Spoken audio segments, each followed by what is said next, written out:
This incident happened to me 1 year ago.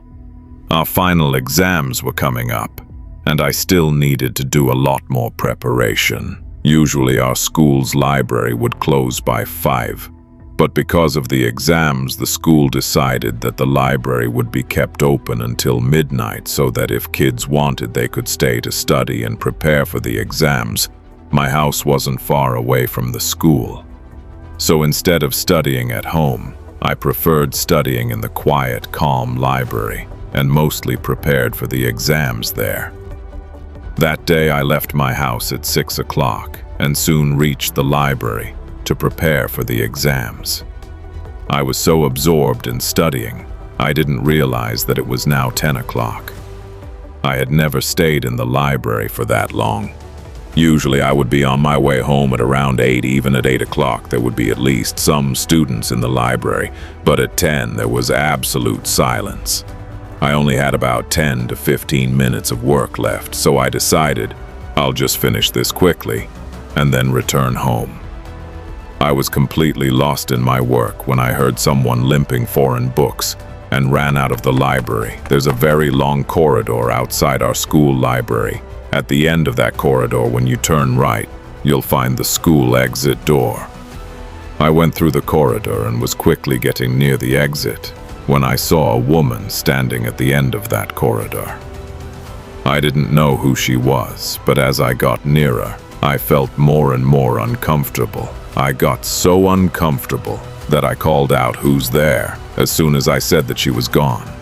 Within a few seconds, I sighed a breath of relief and continued out the front door. Due to exhaustion and hunger, I couldn't even walk properly, but I noticed that the street was strangely completely empty, which was extremely odd because this street is normally very busy. Even at night, you can see people walking on the street due to panic and fear.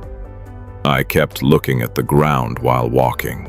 I was nearly home when suddenly I saw a shadow on the ground stretching out to me, even though there was no one around me. When I lifted my head, I saw a woman walking in front of me. I found her very strange. She looked as if she was disabled and that she was having trouble walking. And she was walking so slowly that I caught up to her in no time. Now I was so close to her that I could see her. Clearly she was wearing tattered, dirty clothes, and her hands and feet were twisted. Also, her hair looked very messy. I found it so strange that I stopped in my tracks.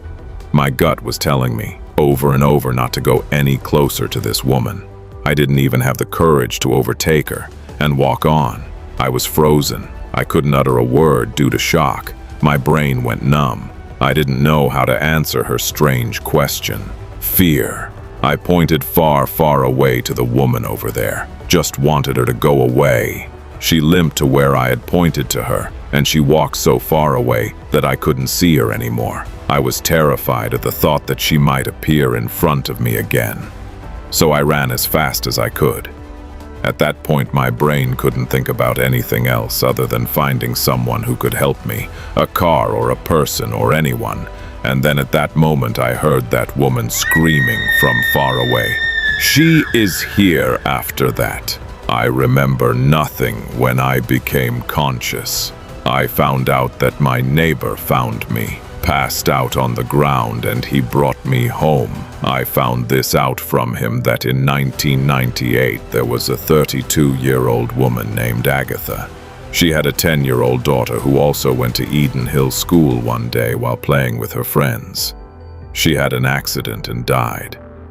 Agatha couldn't bear the thought of losing her child after that. Agatha's ghost was seen roaming around in Eden Hill School and the surrounding area looking for her. Lost child, she's still wondering, hoping to be reunited with her daughter once again.